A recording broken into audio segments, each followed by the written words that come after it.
add in the fact that I'm 30 years old, a brand new executive, a millennial, Yep. and they are all Little bit older. exactly. And it has nothing to do with gender or age truly, but that contributed to me having imposter syndrome. And looking back, I required a lot of affirmation while I was working on these skills. Like, am I good enough? Am I doing a good job? Do you think that the rest of the executive team is happy with me? Like, I had to kind of get that validation. This is The Growth Moment with your coach, Amy Kay. Inspiration, ideas, and incredible insights for you to be more and do more. Get ready to grow today. I am shining the spotlight on Olivia Mariani. This is one of those episodes where we are reflecting back on a client's key growth moments, getting to the essence and leveraging the impact for the future. Olivia is VP of Marketing at Curbio, a hyperspeed growth company headquartered in Washington, D.C. This episode is a retrospective on Olivia's journey over the past 2 years in her first executive position. She's relatively young at 30 years old, and it can be tricky as a first-time executive to match pace with a rapidly expanding startup. Olivia is candid and wholly authentic in sharing her experience. We cover imposter syndrome, feeling out of one's depth, moving from tactical to strategic, and how you have to let go of your ego to truly level up. Olivia is one of my growth zone clients. I work with all kinds of humans, but my growth zone clients are often making the big leaps to VP, C-suite, CEO, board member, or starting their own company. Monumental shifts. Leapfrog growth requires just as much work on your being as on your doing. Use this episode for your growth. Where are you hitting imposter syndrome? Feeling out of your depth? Nervous to do something for the first time? Something that really requires you to step up. It might be career or something else entirely. Entering into marriage or partnership, starting a new degree, becoming a parent, taking on any kind of leadership role right across your life. As always, listen for the insights and ahas that you need today to level up, to lead your life. We join in as Olivia starts to reflect and sort through her key growth moments over the past 2 years. I am someone just since a young age who has been really driven, and I'm one of those classic kids who had parents that really pushed them and gave them a lot of accolades and attention when they did really well. And so over the years, whether it was through school or my first job, I always wanted to do really well. And I had a really hard time taking criticism. It was hard for me to remove the personal aspect of it. And I think I've grown so much in that way, being able to truly not just deal with criticism, but accept that it's part of being a good leader. Like, I genuinely don't feel any sort of emotional response when I get criticism anymore. It's like, it's really rare. It's really rare because I've, again, like worked to rewire my brain. And I'm talking work.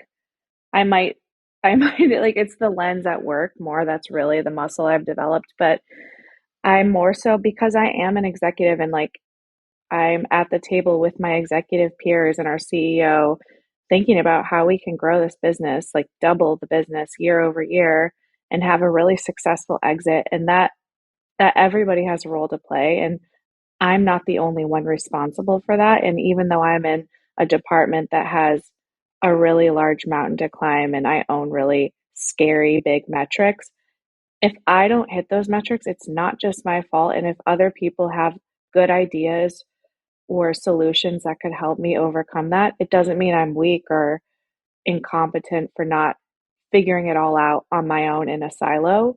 So just like though it's been a really big transition to just being an executive and one of the leaders at the company. And with that I had to lose my emotional like I had to improve that part of it and lose my ego. Mm. All right. So if we're saying the growth moment that we're reflecting on, it feels like it wasn't just a moment, but it was over this 2-year period that you've held this position or somewhere in that 2-year period. How do you see it? Was there a singular moment or a series of shifts? What does it look like now looking back? Let me think about this for a second. I definitely remember having a conversation with Rick, who was sort of mentoring me on this transition to being not just the leader of my department and the person that's answering for marketing, but a true executive at the company. Like it was probably A seat at the leadership table. correct. And also the other growth moment was when I realized that I was becoming a strategic advisor to our CEO, not just, oh, I've got my marketing person. They're great. They're doing their part. That was important to get there. But when I really started to have that turning point was when I could see the gears turning in his head when I offered up solutions or strategic ideas that could drive growth or other metrics in the business didn't necessarily directly touch my execution area, but I was advising him. And that's also a topic that we spoke about in my coaching was how can I make myself indispensable to the organization and identify opportunities beyond just my span of control. And that was new for me because I'm definitely someone who likes to have a lot of respect and trust for my cross functional peers and not step on toes and sort of just not stay in my lane. But I feel like there's just so much to do as is that I can have a tendency to shy away from that. And so when we coached around that and I started to see that having those insights and ideas and solutions and bringing them to Rick, our CEO, really started to garner a great response. It gave me a lot of confidence because I was being looked at not just in this one dimensional light, but as a true executive that's here, like you said, at the table to take this company to where we want to take it. And I just think all of these things combined, there were a few moments specifically, but just gaining that confidence that I am an executive. And it's funny because when I got this job, like I didn't even really think of myself as one, even though Rick was like, you'll be on the executive team. Here's your title, here's your compensation. Yeah. Like you got the ticket, Yes. but how were you in the beginning still thinking of you? And you mentioned, the dreaded I word, the imposter syndrome.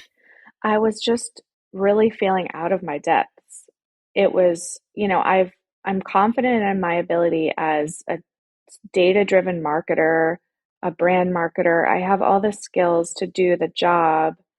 There was many elements for my joining this executive team that made it a little bit difficult for me to have the confidence that I wish I would have had on day one.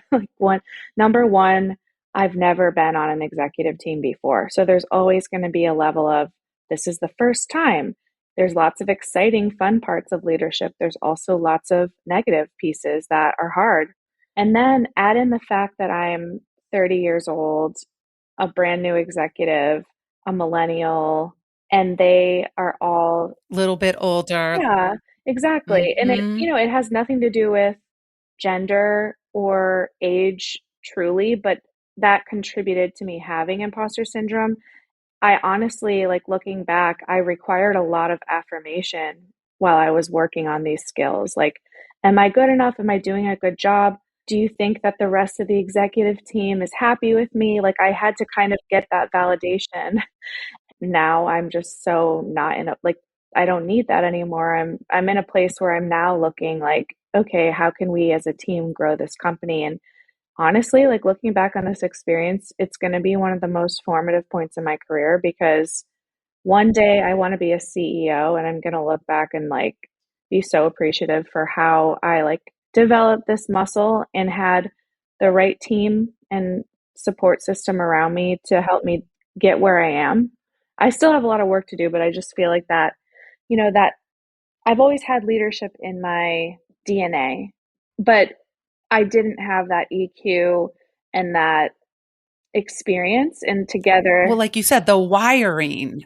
yeah, exactly. Olivia, what hits me so much is as you describe this, it's almost like the high school student looking in the beginning for, am I getting my A's? Am I top of my class? Did I do a good job? Because you're just trying to check the boxes in a way to make sure you're delivering. Yes. And then when it shifts to, wait, I'm interested in what I want to learn. I'm directing my learning. I'm not looking for just teachers and authority figures to give me a stamp of approval anymore. You're leading, Yes, completely. you're growing, and you've moved from an I focus, the ego and the am I good enough? Am I performing, to the we are growing this thing bigger than ourselves, and not in a self sacrificing, you don't want anything out of it. I know you have very big goals, but still, you entered into the we. This is all about the shift into really owning that leadership seat. You don't have to be climbing a corporate ladder to have a need to level up your leadership. You are constantly leading your life, every aspect. Olivia's growth is centered around moving from that destabilizing imposter syndrome into matching her being to the title, to the position.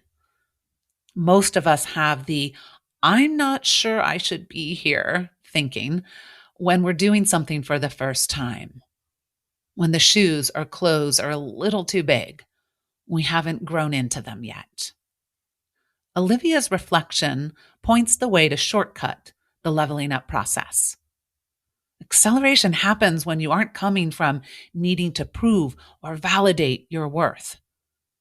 You get to embrace being new, embrace the first time, open to criticism because you're focusing on the bigger picture beyond your ego, thinking about how you can expand, help towards the greater goals, be an indispensable and invaluable part of the team because of your willingness to show up and learn. I think about when I became a parent. Talk about imposter syndrome. I leveled up when I shifted from, am I doing it right? Is this how everyone else does it?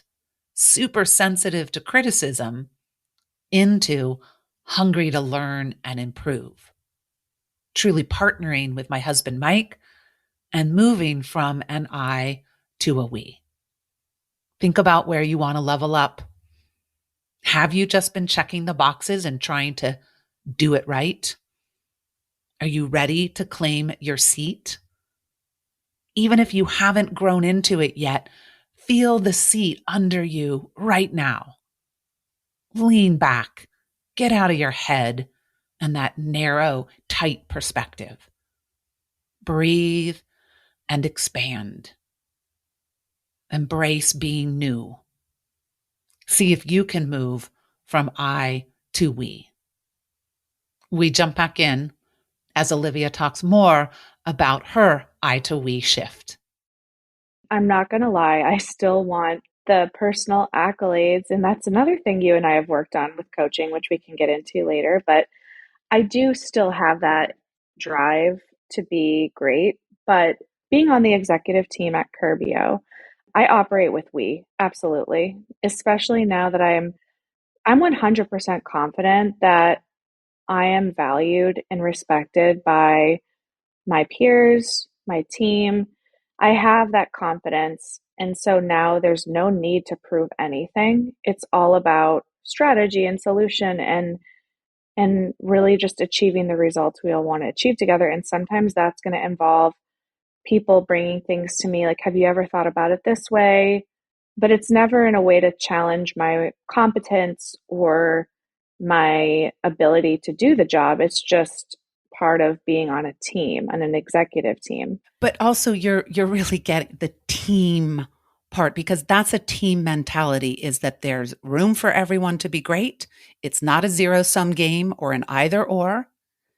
And you have shifted from that vulnerable place where if somebody else is doing well or if someone hasn't given me credit, I'm unsafe. Yes, I'm not secure, correct. into the generous spirit.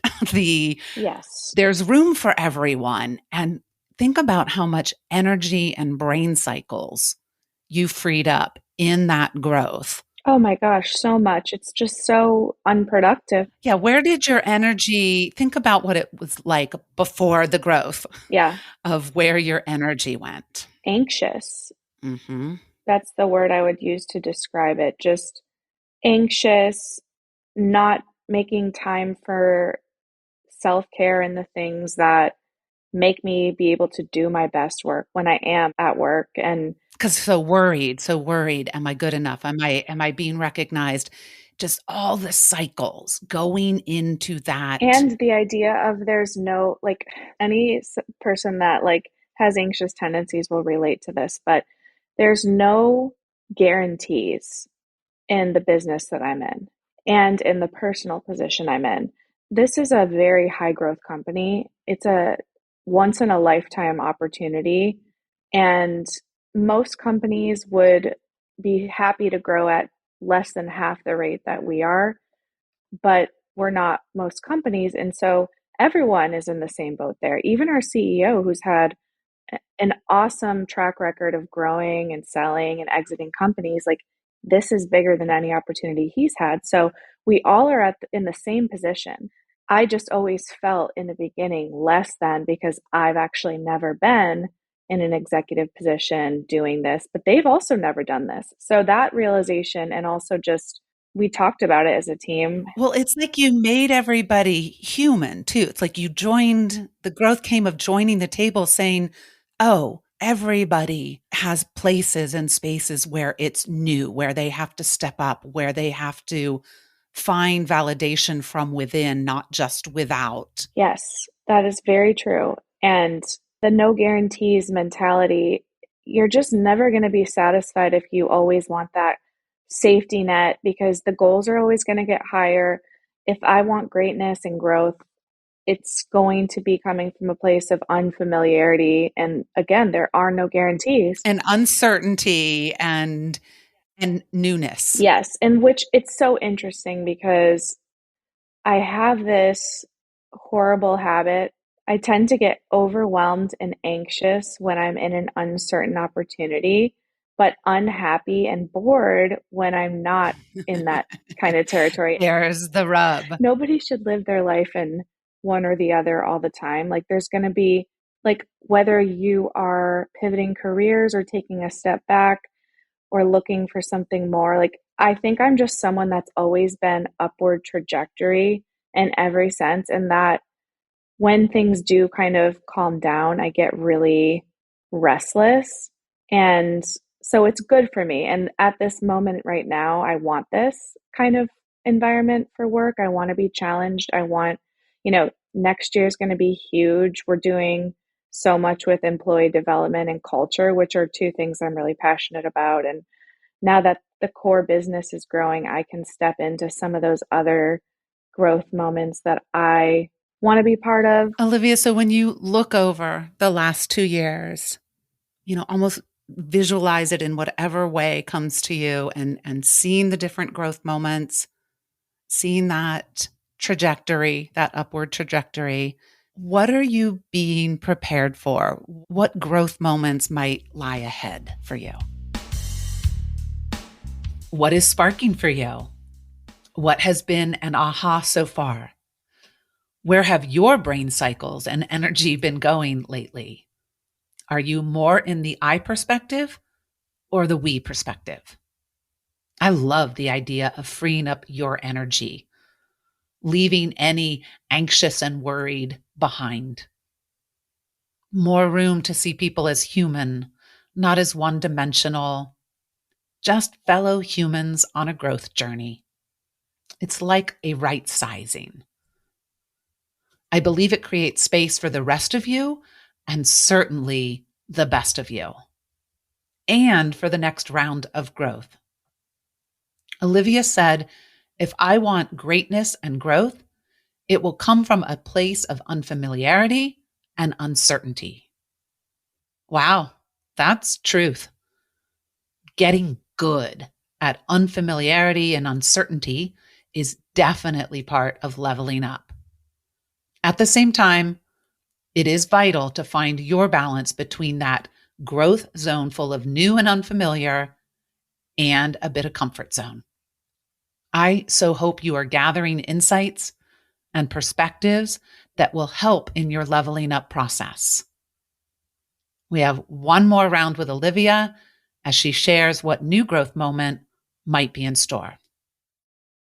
Well, definitely, and this is something you and I have spoken about, balancing being a leader and being really excited about this opportunity at this company and then any future companies I might join or and any positions I might hold with something else that I really want in life, which is to be a mom. Hmm.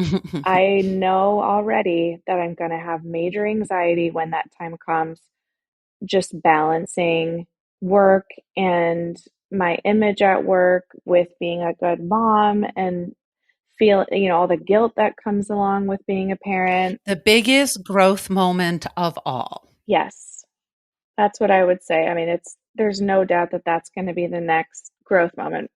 I think honestly, that's going to be more challenging for you than becoming CEO at whatever point that you do that. I think so too, because while they shouldn't have to be separate identities, in my mind, like they are, and that's going to be a really difficult place to be, is like balancing like mom with business leader. Especially when it's the mom that's going to feel new and uncertain and maybe a little bit of an imposter syndrome there versus, oh, but I feel so confident and comfortable in my corporate identity. At work. Yeah, Yeah.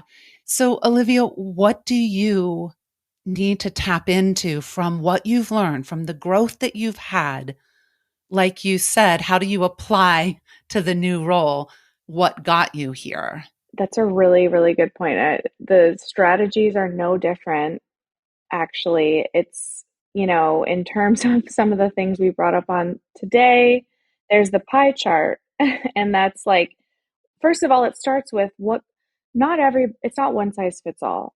And believe it or not, you can set the rules and boundaries for your work life in 2022. There are plenty of companies that will empower employees, whether they're an executive or not, to balance their personal life and their professional life, whether that means working different hours. You have the power to join the culture you want to join. So, like, step one for me is just to make sure that when I do have a family, I'm in a position where I feel like I can have a balanced life. That's just step one. Yeah. And that you can create the pie chart that you want. Correct. And then the same goes for parenting. Not everyone does it the same way. There's no right or wrong playbook. Having a conversation with my partner about what kind of parents we want to be, what does that mean in terms of time spent and values we want to instill and things like that. Of course, like logistics come into play there too, like childcare and goals that we have. We want to travel. I think just mapping it all out and then making sure that when you get into it, by the time I hopefully one day have a child and I'm doing my job, whether it's at this current position or elsewhere, I'm able to build that pie chart and feel like I have control and balance. Just like in my career, knowing that I was getting into a new change, being an executive, not having the experience and also joining a new team, that all this unfamiliarity. We worked together to put together just a list of, how I could make sure that I maintained balance and felt my best and reduced anxiety and reduced the worry. It's the same thing. It's all the same. And you're right. It's the same. And the big point that I'm hearing is that growth moment will require you to be strategic, not just tactical, proactive, not solely reactive, and that you're approaching it with intention and values and true growth goals and very clear on how you're going to measure success. Yes, and you and I were laughing about it. Like at a certain point, it can get kind of funny to like talk out loud about like a spreadsheet or a PowerPoint on like how I Yes. want to like live my life and parent. But okay, like even if it's not those exact methods, that's who I am. But that's a very Olivia thing to do. I'm really, yeah, I need the vision. I need the roadmap. It's okay if it changes. I'm flexible, but at least I have a plan and it allows me to feel like it doesn't just allow me to feel, it does help me achieve balance, just like I do at work. I can't be a leader if I'm not setting vision, strategy, and projects to get us there. I operate off of the OKRs framework. I'm not saying I would do OKRs with children, but I have to have a But strategy. you kind of would. And it's visionary too. It's like, I mean, to me, it seems like there's no downside to anyone, no matter what your natural personality type is, to sit down and think about like, what is the type of mother or parent I want to be? What do I want my marriage to look like, or how will it change? How will I maintain that when a child's brought into it? Like, those are all big strategic questions people should be asking themselves, because when that moment comes, you're not going to freak out as much because you've thought it through, and you know what your stance is on it, something. So that's all what I'm saying, I think, is what I'd apply from what I've learned in work is just preparing for those scenarios, emotional or otherwise, and having, a framework to work through it. It's so interesting to me that when you talk about Curbio and, like, this is a crazy high growth company, really. And then you think about a child, the rate of growth, Yeah. the Oh rapidity my of gosh. the Yeah. growth is like, yeah, that's a really high growth situation. Where there is no real maintenance mode, if you will. Just when you think you have it dialed in, okay, I've got everything. Oh, curveball. Now they're teething. Now they just grew 2 inches. Now this happened. It's the ultimate high growth company, if you will. Yeah. That's a really funny point. So I think these pieces, remembering that you have all of this to lean into, I can feel how it creates more stability for you. And also, Olivia, it hits me that it's the biggest we of all. It is the biggest we of all. Yeah. When you step back and reflect from a bird's eye view, you can see the flow of your growth, the trajectory, how it all ties together. And you can more easily tap into your previous growth to fuel your future. What are you being prepared for? What might the biggest growth moment of all be for you? I want you to access every bit of your past learning, lessons, and skills. I hope the growth spotlight on Olivia today gave you valuable insight, and that you now take more comfort and confidence in your ability to level up. You are never an imposter. You are an amazing human on a lifelong journey of learning and growing, period. I do want to hear about your journey and to support and help in any way I can. That includes my one-on-one private coaching groups, and workshops. thegrowthmoment.com has the latest details. As always, I would love for you to subscribe, follow on your favorite podcast app. Now get out there and grow today.